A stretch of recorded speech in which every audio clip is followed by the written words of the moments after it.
Okay, thank you everybody so much for joining today.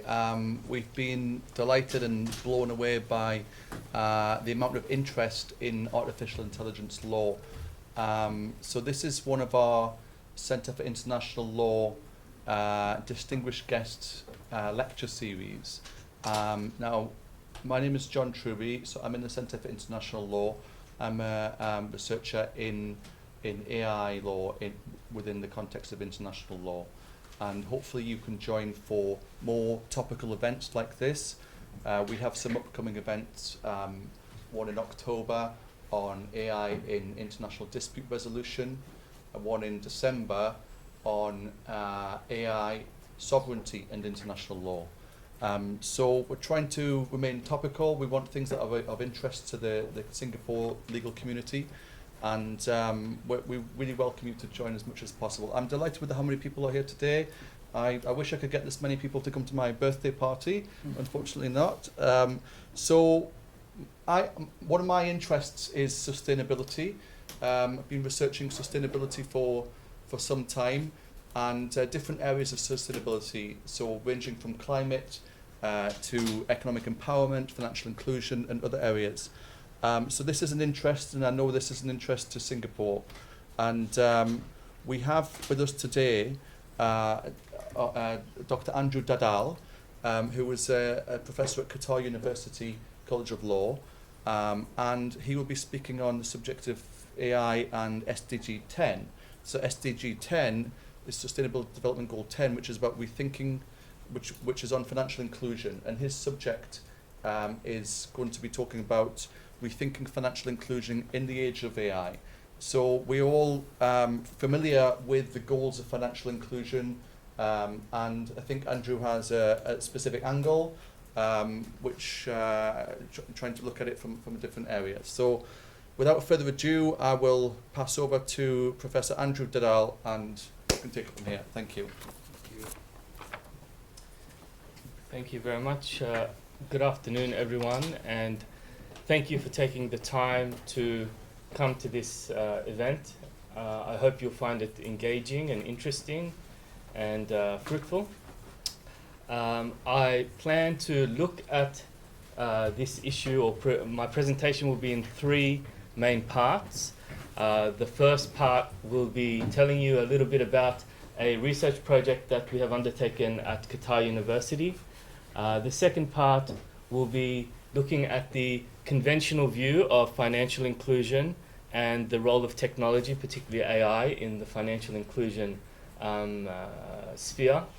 And the last part will be a critical appraisal of the financial inclusion issue from a particular paradigm and perspective. So in 2023, we started a research project with the University of Westminster. And actually, before we start, let me give you some biographical details about myself. I grew up in Australia, you could probably tell from my accent, but I've been in Qatar for 10 years. And the genre of movies that I particularly like are movies that start off in one particular way, and they suddenly shock you and they go in a completely different direction with a new genre. So movies in that context are perhaps Dusk Till Dawn, if anyone's seen Dusk Till Dawn. And another one is Hot Fuzz, if you've seen Hot Fuzz. It's another movie that radically changes in the middle. So I'm telling you this because this presentation will change in the middle. After giving you the conventional view of financial inclusion, I will give you a critical appraisal of that literature. So, the research project that we undertook at Qatar University was with Westminster University out of London. And it was out of the business school. I'm in the law school. We did an empirical study, a survey, to identify the different segments of the Qatari community, residents and citizens, and how they use technology in the financial sphere. So Qatari society is quite stratified. There's a large base of low-paid workers, construction workers, housemaids and whatnot. population is about 2.7 million altogether in Qatar.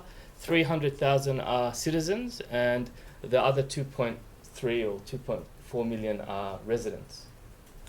The way they use technology and the way they interface with finance is different, depending on the different income levels, the different professions.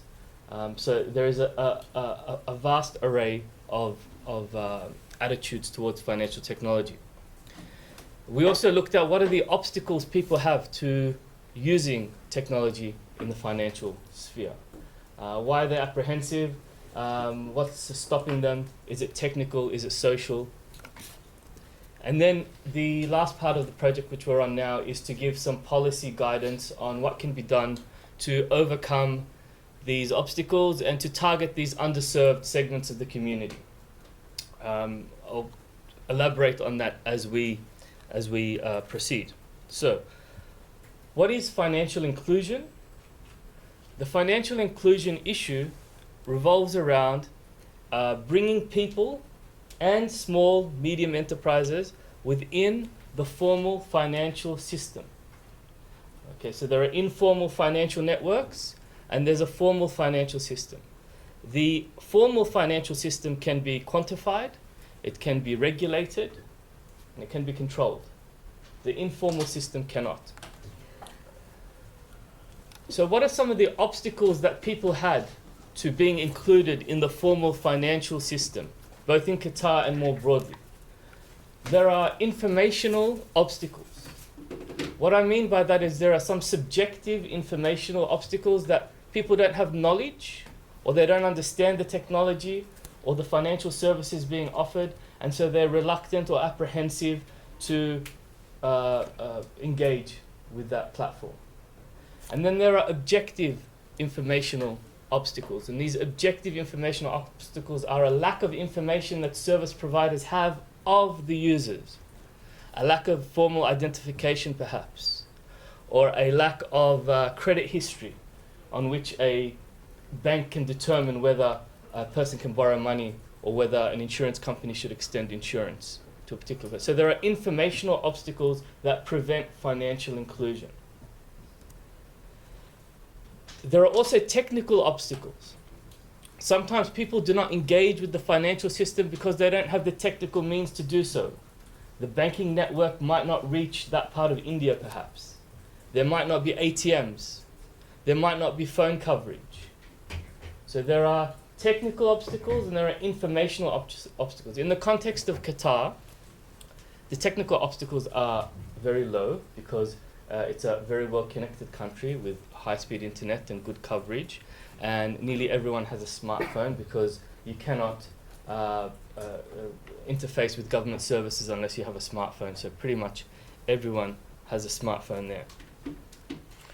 But one issue that we did discover in the research is a misalignment, a structural misalignment between the financial services that people wanted and the financial services that were on offer. And here you can look at the misalignment in the context of Islamic banking. So there's a big demand for Islamic banking, but the Islamic banking that's available did not offer the spectrum of services that were demanded by the users. Now, you've all seen those memes where they show you like a Greek island in Instagram, and then they show you the reality. Okay, so my Instagram expression here is, when I was recently in Australia, I engaged with some stakeholders in the Islamic banking industry. The reality is I had a chat with my hairdresser, Mustafa, okay? And he told me that he wants to get a mortgage to buy a house in Australia, but there were insufficient Islamic banking options for him in Australia to get the halal mortgage that he wanted. So this is an example of a misalignment of demand and supply of the financial services. So financial inclusion isn't just people lack information, and that's a bi-directional issue, or that there's a technical restriction. It could also be a misalignment of supply and demand. uh, the link with the Sustainable Development Goals is Sustainable Development Goals require that governments formulate policy in the context of SDG 10 to reduce wealth inequality. And the Sustainable Development Goals, you can think of them as the secular 10 Commandments. They were originally the Millennium Development Goals, and then after the year 2000, they transformed into the Sustainable Development Goals. And in 2015, many nations signed onto the Sustainable Development Goals agenda with the aim of continuing economic growth while addressing the shortcomings such as poverty and the effects on the environment and peace and stability around the world. So the Sustainable Development Goals, there's 169 specific targets in total that governments and policymakers should keep in mind when they're formulating policies to deal with problems and issues in society. The specific one that touches financial inclusion is Sustainable Development Goal 10, which is reducing wealth inequality. Now, it's kind of taken for granted that you get people involved in the financial system, it's good for them. Okay? So financial inclusion is seen as a mechanism of the Sustainable Development Goals. It's linked to reducing inequalities, and there's an implicit assumption in that. And this is the conventional view. The conventional view is the implications embedded in this connection are that there will be positive outcomes for people who can get credit, can remit money overseas. Because financial services is not just having a bank account, and financial inclusion is not just about having a bank account, it's about being able to access insurance or transfer money overseas or make payments through digital devices, and all these factors come under the umbrella of financial inclusion.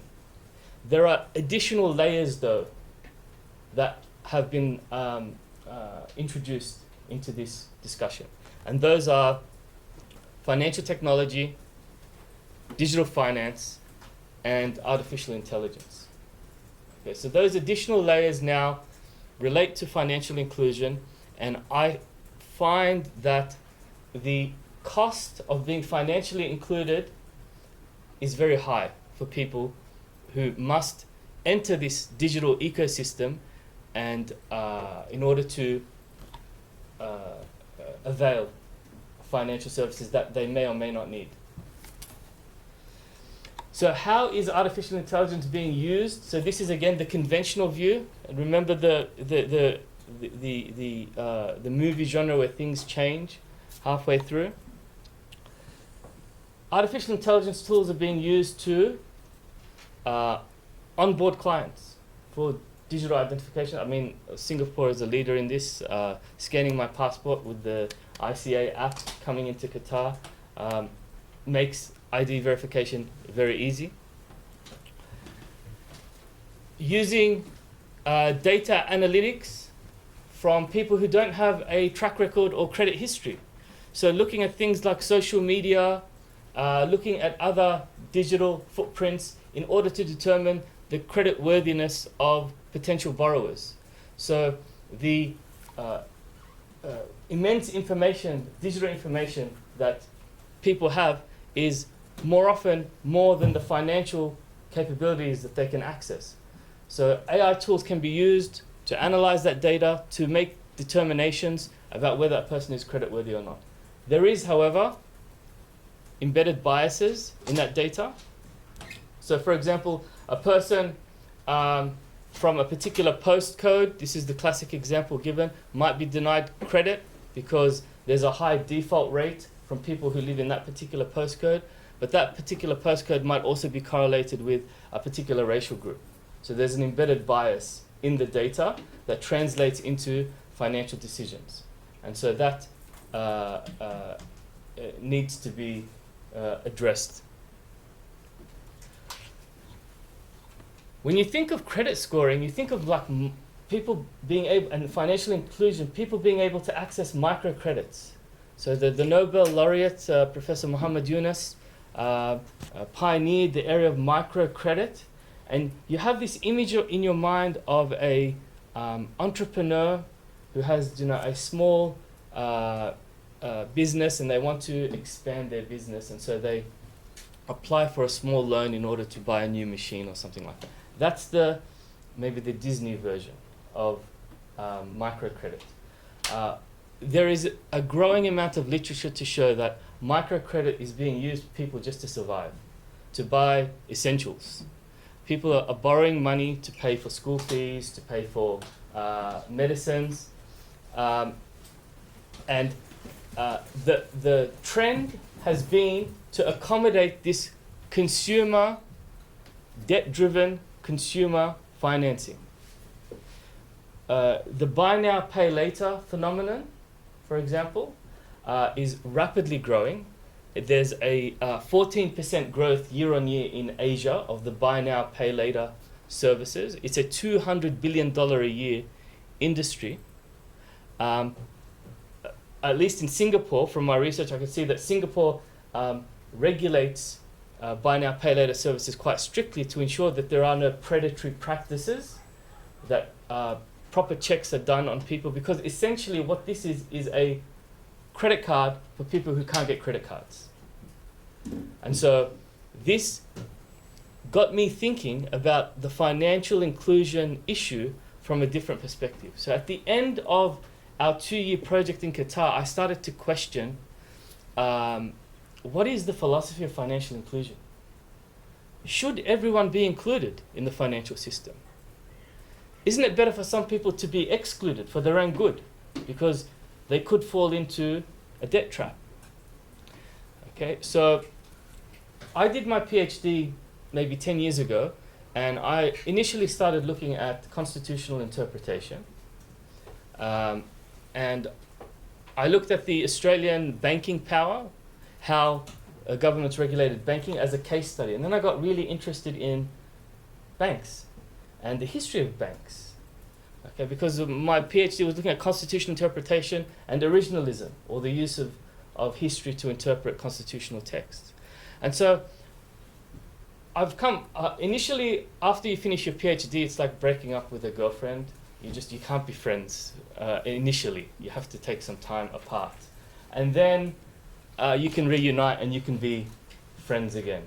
Okay, so 10 years later, I'm friends again with my topic, and I'm looking at financial services issues, but from a constitutional perspective, a big picture, a public law perspective.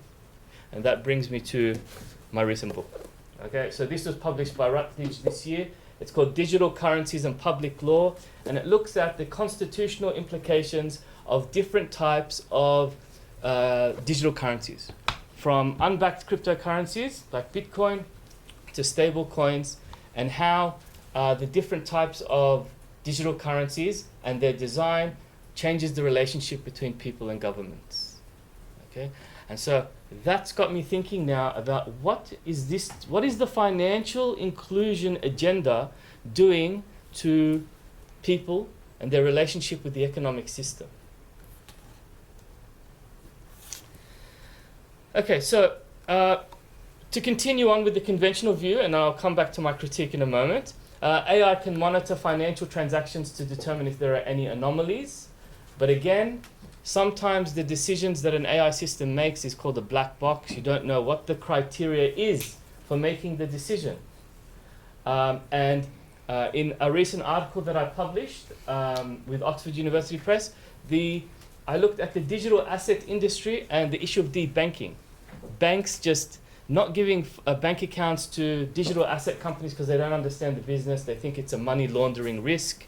And so, but what they're really doing is they're preventing competition from coming into the financial sector. And they don't want to have costly customers. It takes up too much time to verify ID and things like that. So banks can often deny people services on the basis that it's too risky, but really it's too costly. It's too costly. And there's a great case study with in Australia by a colleague of mine looking at people from the Pacific Islands who live in Australia. They often remit money to Tonga or Samoa and whatnot, but the corresponding banks in those jurisdictions closed down. So they've had to rely on unofficial channels of money remittance, basically going to the local guy at the corner store, and he has a person on the other side who will send the money across for a fee. This flagged anomalous transactions with the bank, and the bank closed the bank accounts of these customers. Now, the bank could have engaged with the unofficial remitted service provider to get extra verification, but it was too costly. So there's always the question of the bona fides of the banks. Are they doing something because it's unprofitable for them, or are they genuinely acting because of risk factors? So the question is reducing inequality, is financial inclusion actually reducing inequality according to SDG 10, or is it providing extra scope for predatory practices? So my view is that if you bring someone into the financial system who doesn't have financial literacy or doesn't have technological literacy, you are just creating a target for scammers and hackers and people who don't wish well on these victims. So cybercrime is a big issue. It's estimated, there are lots of figures flying around, but it's estimated that annually $1.2 trillion is lost to cyber crimes. Now, this includes hacking and scams and all over the world. That's 0.8% of global GDP. And you want to bring more people into this system to create more targets? Of course, there's a policy perspective here. You can say, well, you increase the financial literacy and you increase the technological literacy. Okay? Yes, that's possible. That's possible. But in the meantime, there's a price to be paid. To put that figure in perspective, to end global poverty, it's estimated by the World Bank it'll cost $80 to $100 billion per year. So losing anywhere between $500 billion to $1 trillion a year to scamming is unforgivable. Now, I'm going to ask you a question, but I'm going to ask you a question in a way that protects your anonymity. Has anyone here personally, or does anyone here know someone who personally has lost money to a scam or a hack or anything like that? I'll be the first person to put my hand up. Okay? Well, that's good. It's a very low rate in Singapore. That's good. Some people might not put up their hand because financial issues, and this is area that I examined in my book, and it's a very interesting area. Financial issues are closely linked to human psychology. Now, there's no issue that scares people more, that scares people as much as death as money. And there's no issue that people care about more they care about, there's nothing that they love. I've completely butchered the expression. It was, there's nothing that people fear more than death, or fear as much as death as money, and there's nothing that they love as much as money. Anyway, I'm sorry, I completely butchered the expression, but money is something that evokes great emotions in people, whether it's disgust, whether it's love, whether it's jealousy. Okay, people are more comfortable talking about aspects of their intimate lives sometimes than they are talking about their income or money. Money is a very personal issue. It's a very sensitive issue. Okay, and it's one of the reasons why romance scams are the second largest type of scams behind investment scams where people lose money. It's because it's something that's intimate and personal. And when you want to show that you care about someone, you open up about finances. Okay? sometimes creating a joint bank account with your significant other is a very sensitive issue for people as well. Okay, so money is a very personal, very sensitive issue. It's the last taboo that people have.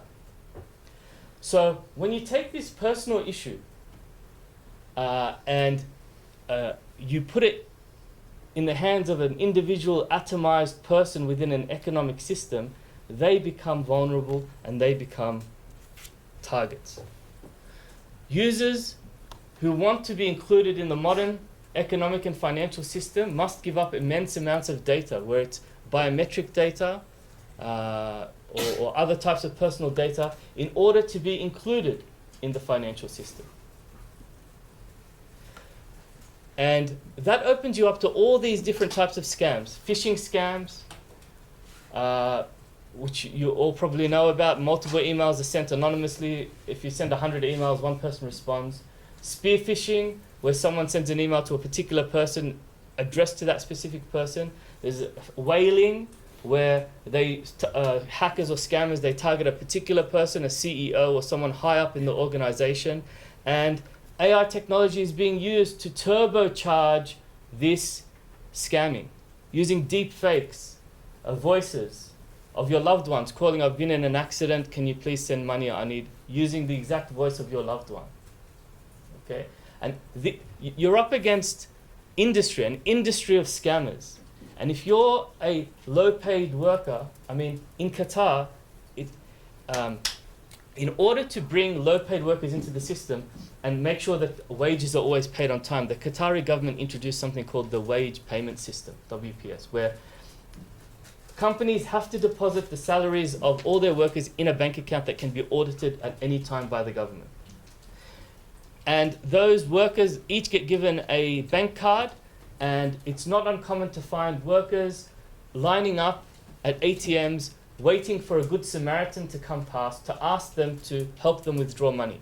And I've been in this position as well, and they've given me their PIN number because they're illiterate.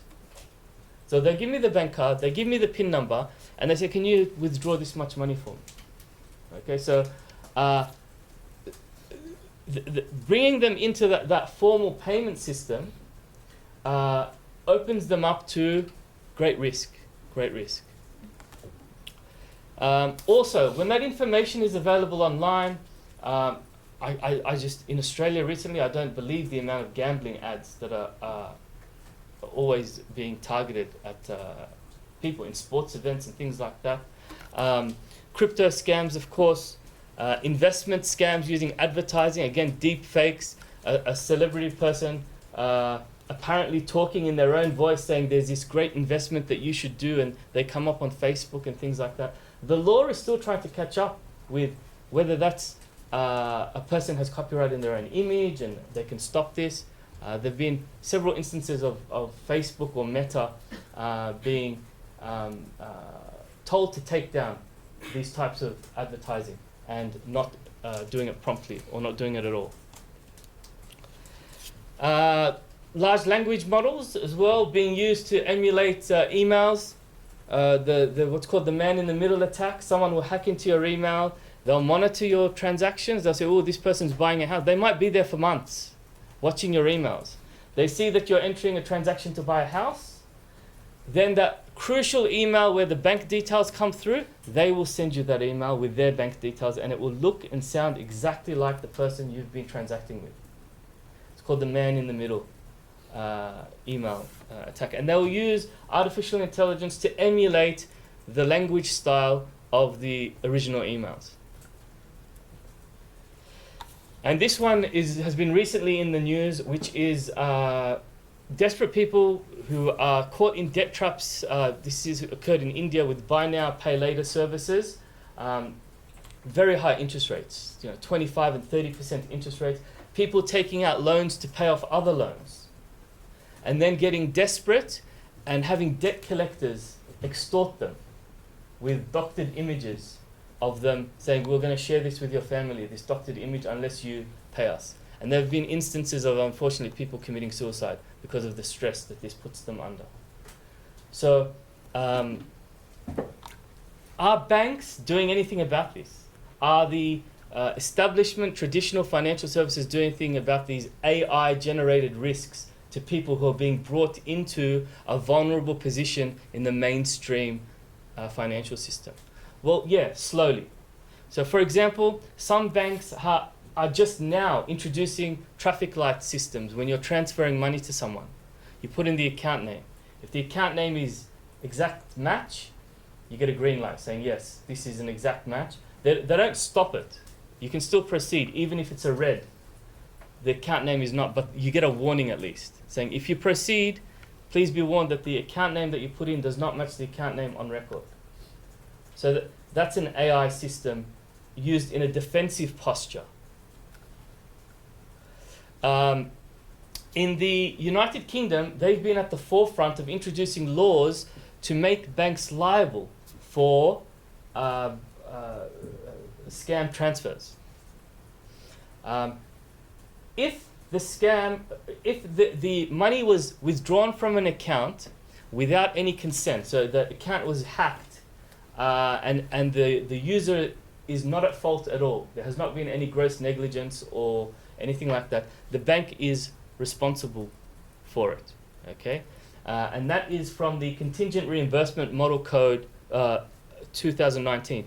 Just last year in 2024, this has been made even more aggressive, where even if a user, let's say I get a one-time password, and I use the one-time password to send money to a scammer, if I have not been grossly negligent, and I've been deceived, but I haven't been grossly negligent, and I took reasonable steps to confirm the identity of the other party, the bank will be liable to reimburse me the money. Okay, so that's a very aggressive posture, a legal posture, to make banks responsible for the actions of their users. So now the banks have a real incentive to introduce anti-scamming initiatives, whether it's educational, whether it's technical. In a legal context, the main legal concepts that apply are the duty of care that the bank has to its users, the negligence of the user or the negligence of the bank are concepts that are relevant here, and also breach of contract. Of course, the bank, there are terms of service that a user signs when they open an account, and that will be relevant as to whether a bank is liable or not. But creating this liability pushes innovation. And that innovation can be in the form of account monitoring to identify suspicious activities and whatnot, risk scoring, network integrity monitoring for cybersecurity threats and whatnot. All of these are areas that AI can enhance in order to, again, protect those people at risk who are brought into the financial sector. Okay. Not all AI in the context of finance is positive. Now, there was a very disturbing example in the Australian context, which was the robo-debt issue. Around the 2010s, early 2010s, the government decided that it would use algorithms and AI technology to determine whether welfare recipients had been properly paid or overpaid or underpaid, and automatically send them notices. And the system was rolled out, and notices started to appear in people's letterboxes accusing them of receiving, $7,000, $8,000, $12,000 more than they're supposed to, and they have to pay it back. And they have to pay it back within a certain amount of time. Imagine the stress that this caused. This issue broke up families. It ended lives. It was a complete and utter disaster. Action was taken in the Australian courts, and eventually a compensation scheme was established. The system was determined to be unconstitutional, and recompense as much as possible had to be made to those users. So this is an example of AI technology being used in the financial sector gone astray. So, what do we do with these unprotected targets? Is it ethical to bring these vulnerable people into the financial system? Also, does it really reduce wealth inequality? What's the use of having an online bank account if you've got no money to put in the bank account? Okay, you don't even have money to pay for the internet fees. So how is financial inclusion really helping the people who need it most?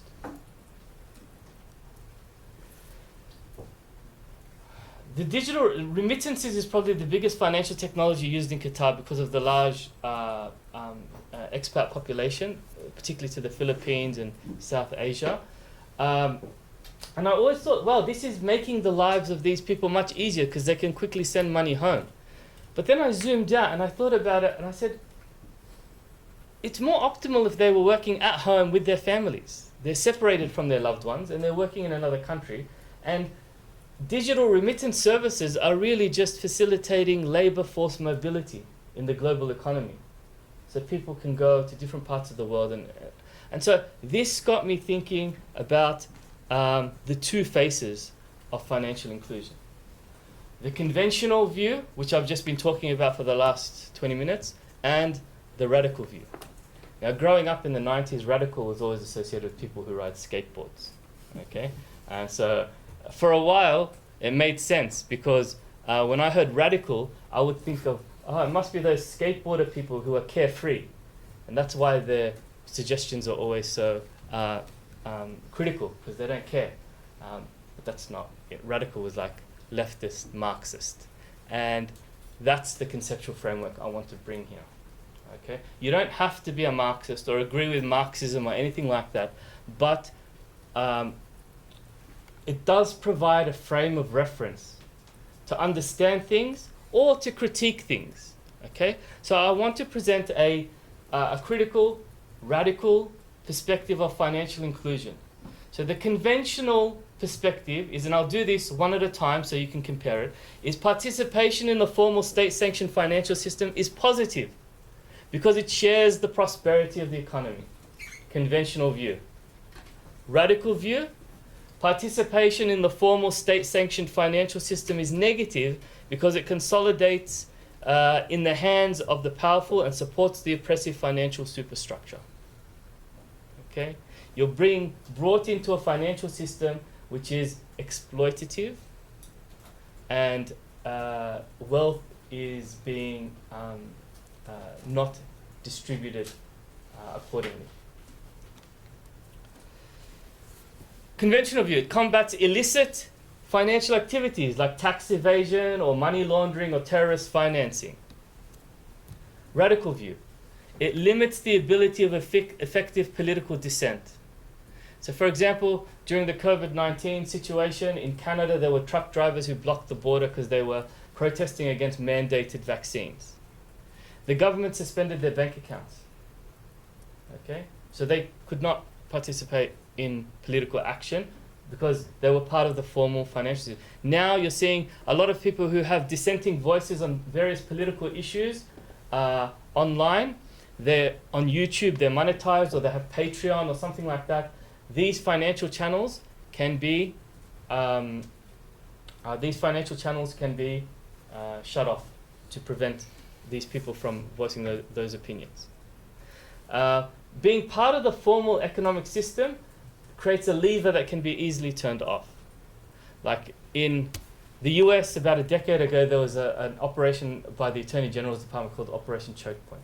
And Operation Choke Point was stopping all credit card usage on adult websites. Okay, and so the adult website said, "Oh well, this is a freedom of speech issue. You can't prevent us from engaging with customers." The credit card companies were in support of it. They wanted the restriction, and the reason they wanted the restriction was because they lost a lot of money with chargebacks.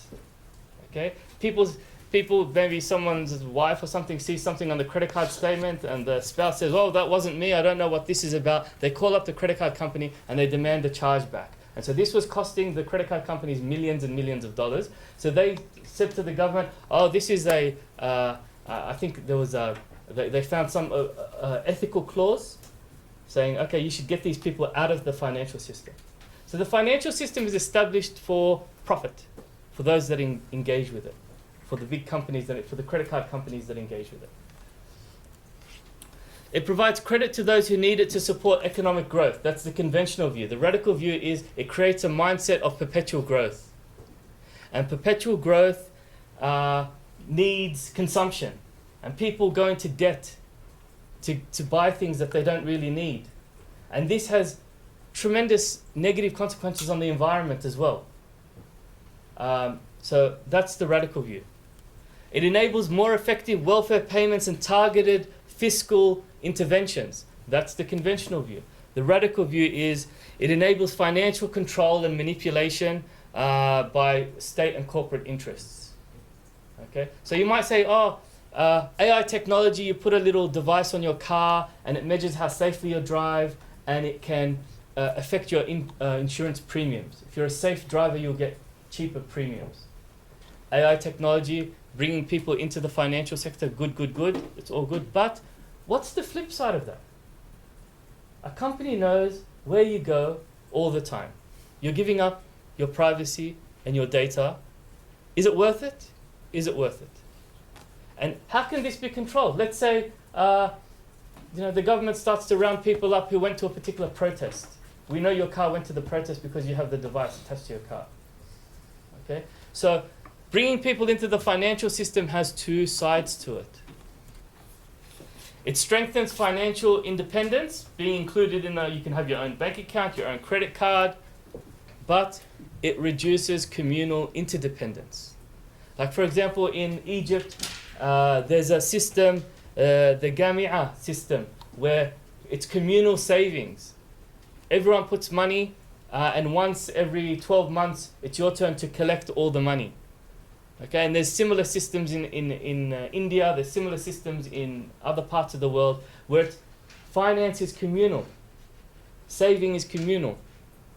Okay, and like new technology now, like what blockchain technology talks, it advocates that it's trustless. It says it's trustless, as if it's a virtue. Is it a virtue to have a society where there's no trust? And so technically we are just dealing with it. We're creating a technology that works with the trustlessness in society. Wouldn't it be more optimal to have a society where there's trust? Okay, so let's not get too fixated on the technical aspects of things and the minutia, and lose sight of the big picture here. So AI is, from my perspective, artificial intelligence, it's the apex of this political system we call modernity. What is modernity? Modernity is a movement that arose out of the Enlightenment. It's about rationality. It's about secularism. It's about capitalism. It's about materialism. Everything has a technical solution.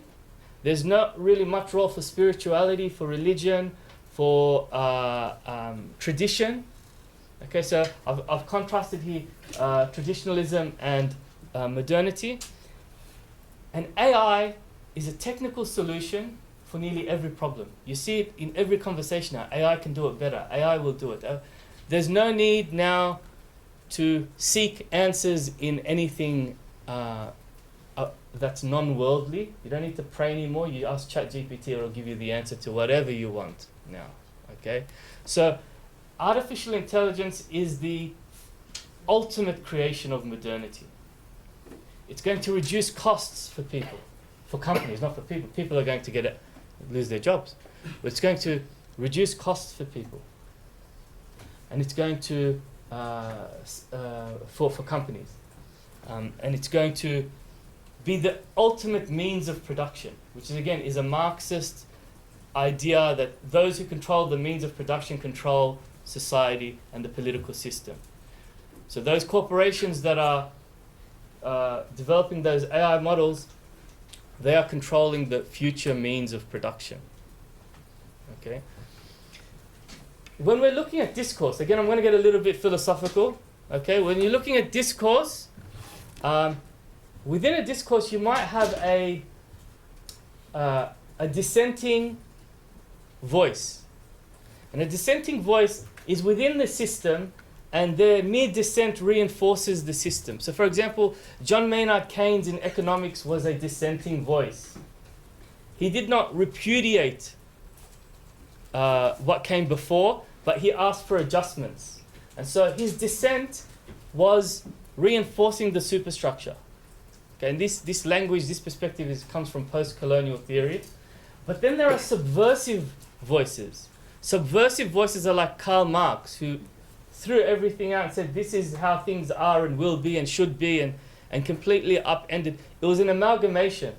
Marxism was using German philosophy, British economics, and French politics to come up with something new, a new perspective. Okay? And that's the perspective that I've brought to bear here. So, AI is bringing people into the financial system, which is not the classical capitalism that we knew before, where the value of labor is being extracted. What is valuable now is your attention. And this is called surveillance capitalism. And this was an idea pioneered by Professor Shoshana Zuboff from Harvard University in a 2023 book. She talked about surveillance capitalism. Your attention is the new valuable resource that industry is trying to capture.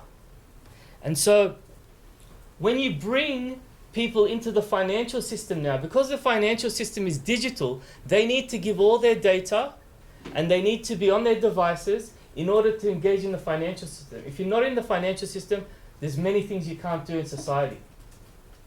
Payments, travel, work, whatever. It's bringing more eyeballs to the economy. And it's creating more opportunities to monetize your attention. Surveillance capitalism. So all these digital technologies, they can provide great benefits in reducing the frictions of making financial transactions and improving literacy, but they come at a cost. The cost of your actions, your transactions being monitored, being controlled, being restricted, and essentially being predicted for the future. So I'm going to finish with this idea, which is, we've seen this before. Financial technology and financial inclusion is presented in very noble terms. We're doing this, we're bringing people into the financial system because it's for their own good. Where have we heard this before? We've heard this in the history of colonialism.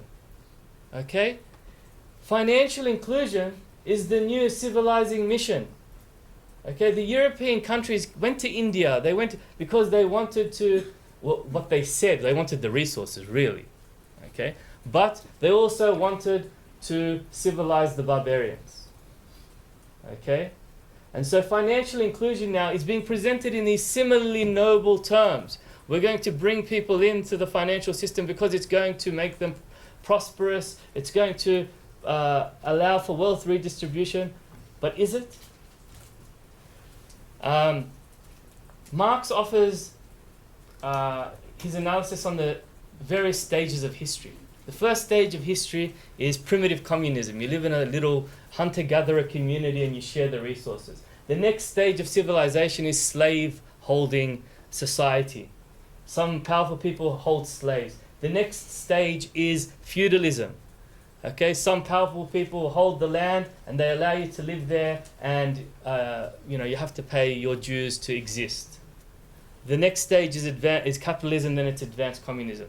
Financial inclusion, where does this fit in? It's definitely part of the capitalist stage. But are we regressing to techno-feudalism? Now, the idea of techno-feudalism has been shared by Yanis Varoufakis, the former Greek foreign minister. He recently wrote a book on this issue in 2024. And techno-feudalism is, we all live on the cloud now. And we have to pay our subscription fees to Google and Apple to allow our data to exist on the cloud. Okay? And Amazon Web Services allows businesses to run on their platform by paying a fee. This is just a 21st century form of feudalism. But it's not the field in England that is the feudal lot. It is the cloud servers where the cloud lords allow you to exist and allow you to live as long as you keep paying your fees and your subscription services. So, I'll leave you with this point. Are we being transformed from citizens to users? And is financial inclusion just transforming? And the middle stage, I've heard this expression being used in a serious way on the internet a lot of times. Netizens. Has anyone heard this expression before? Netizens? Okay, it might be a completely acceptable term, and I'm just showing my age that I've got. But netizens are citizens who live most of their life on the net, on chat boards, and do everything online. They work online, they everything. So netizens. So are we seeing a transformation in society, people's relationships with power, with government, and becoming less of a citizen and more of a user? We need to pay to maintain our money in digital wallets, our memories in photo libraries, our relationships in chat platforms, and our professional lives in our Dropboxes. Okay, so are we being transformed from citizens to users, and are we regressing from capitalism back to a form of feudalism? Okay. And I'll leave it at that. Thank you very much.